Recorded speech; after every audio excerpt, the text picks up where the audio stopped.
We talking about all things sports. We talking about all things sports. We talking about all things sports. Yo, Mike, what you doing, man? I'm playing Tecmo Bowl on my phone. Man, stop Oh wait, playing. are we good? We're playing right now? You just heard the intro music. Oh right? my bad. Yeah, I'll put it away. We can start the show? Yeah. What's up, everybody? You are talking sports with Mike and PL. I am your co-host, Mr. PL Coulter. Flanked to my right is my right-hand man, Mr. Michigan Mike, Michael Hasso. YOLO. YOLO. Indeed. All right, Mike, you ready to talk some sports, man? Yeah, man. Let's All go. right, man. So with so many things going on in the world of sports, it seems like the NFL always finds its way into a podcast segment, huh? Yeah. This week is for a really good reason. Today, the NFL has unveiled the 2014-15 NFL schedule. Who's playing who and where and why. Let's get right to it, Michigan Mike. What you got circled? All right. So I have on my Thanksgiving Day. Thanksgiving is going to be big this year, just because they actually have teams that are relevant playing on Thanksgiving Day, and not. I don't want to say boo boo. I'll say boo boo teams. Boo boo teams. Boo boo teams playing. Okay, wait a minute. Hold on. I'm we saying got like you. a good team playing a bad team. Cowboys against Raiders. No one wants to see that. Like, come on. Can you tell the new listeners what an actual boo boo means? What that is? A non-relevant playoff team, like someone that's going 4-12. Like, it's just that's not a good team. So bottom line, if someone calls you boo boo in the streets, Michigan Mike has told you that's not a compliment. You are not good. You are not. You are not good. Hey, we're here for the people. All right, so Thanksgiving. Thanksgiving Day games. We have 11:30 Central Time. Chicago Bears at the Detroit Lions. Okay, that's the rivalry first game. game. That's gonna be a really good game. Good game. Rivalry game. Yep. At 3:30, we have on Fox. We have the Philadelphia Eagles at the Dallas Cowboys. Stop playing. Yeah, Nice. that's gonna be on Thanksgiving Day. Nice. Oh, yeah. Hey, way to step up your game. No Tampa Bay, no Oakland. Right. So, and then the night game, which no one really watches, No because one. it's not really relevant. But this year, we have the Seattle Seahawks at the 49ers. Nice. Man. Nice. So, yeah. Good job by you, NFL. So, what games are you looking forward to? Well, there's a couple of games that stick out. Indianapolis and Washington Redskins. Hopefully, RG3 will be on the field so we can get a glimpse of them on the field at the same time.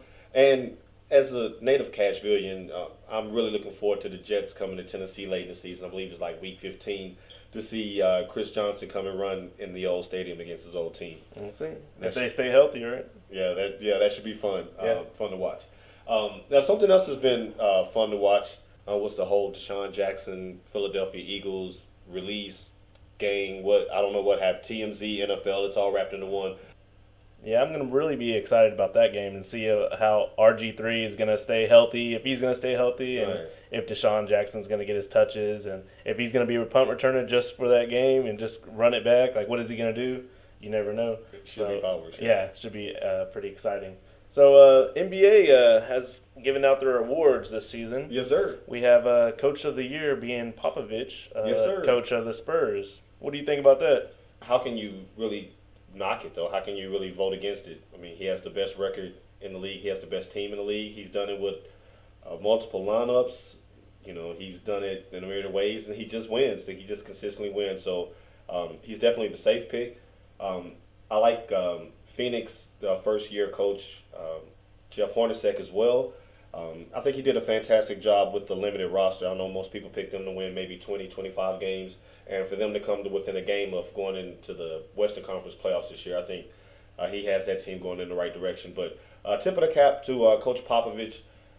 He's done an excellent job again this year. He's managed to keep the minutes down for all his team. I believe he's the only team that no one's really averaged over 30 minutes. So it's just a great job by him, well-deserved by him.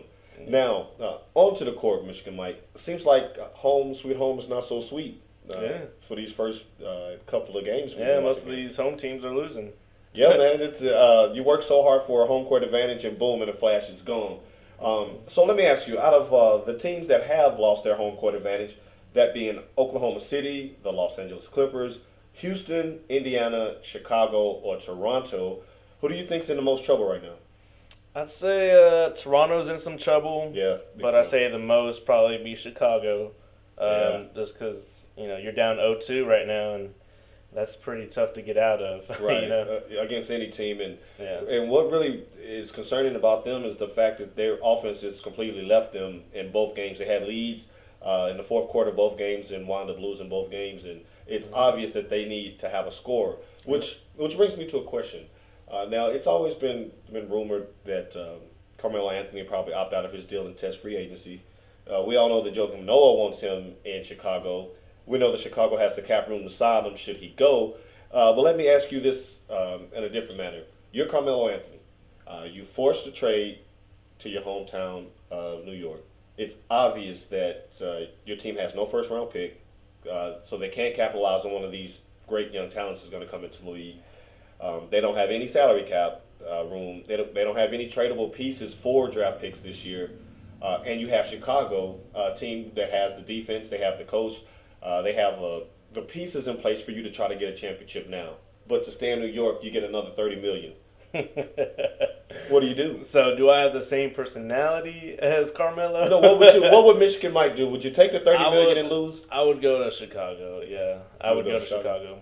Yeah, just because they seem more fundamentally built. They have, as you said, they have a great defense. All they need is a scorer. I would definitely go to Chicago. But then again, Carmelo's, he's one of them.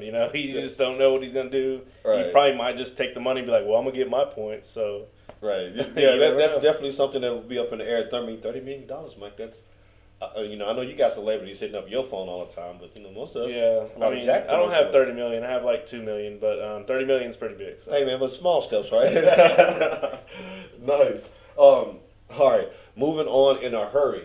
It is time for our Ask Michigan Mike segment. This week we have a Twitter question from Cindy in Cashville. Hey, yo, shouts out to Cashville showing love to the show. Hey, shouts out. Glad you're listening up there in Tennessee. Okay, so the question reads, Michigan Mike, I know that you are an avid football fan, such as I. I just recently watched Draft Day, and I thought it was fantastic. I was wondering if it's in your top 5 football movies, and if not, what is? So Draft Day was a good movie. It was entertaining for being an NFL production. I thought it was pretty good. For being a what? For being an NFL production. Okay. Yeah, you could tell. I'm not hating on it. I knew it was going to be like that. So okay. Top 5? No, it is not my top 5. It is not in your Cindy. It is not 5. in his top 5. I can give you some of my picks though. All right, let's hear it. We have actually 2 notables that didn't make it to the top 5, but they were really good movies. I have North Dallas 40. It's an older movie. It's really good though. Kind of follows the Dallas Cowboys in the 70s, but has some new names and whatnot and what goes behind NFL in the 70s, which is pretty cool. You never really saw that back in the day. Okay. Another notable, it's kind of a comedy, Waterboy. Pretty sure a lot of y'all seen that. Nice. It's hilarious. Hilarious, it is. Coming in at my 5 spot, I have Friday Night Lights. Okay. That might be a little Texas biased high school football in me. It's still a great movie. Yeah, it is a good movie. Number 4, I have Any Given Sunday. My personal favorite. Yeah, I know that. It's a good movie. I think it shows kind of behind the scenes of actually what goes behind it and drugs and everything, attitude, locker room. So. And the star quarterback's name was Willie Beam, and it just don't get no better than that. All right, but I digress. Number 3, I have Rudy.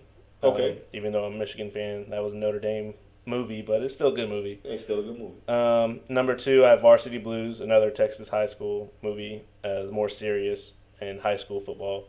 And my number 1 spot, drum roll, is Remember the Titans.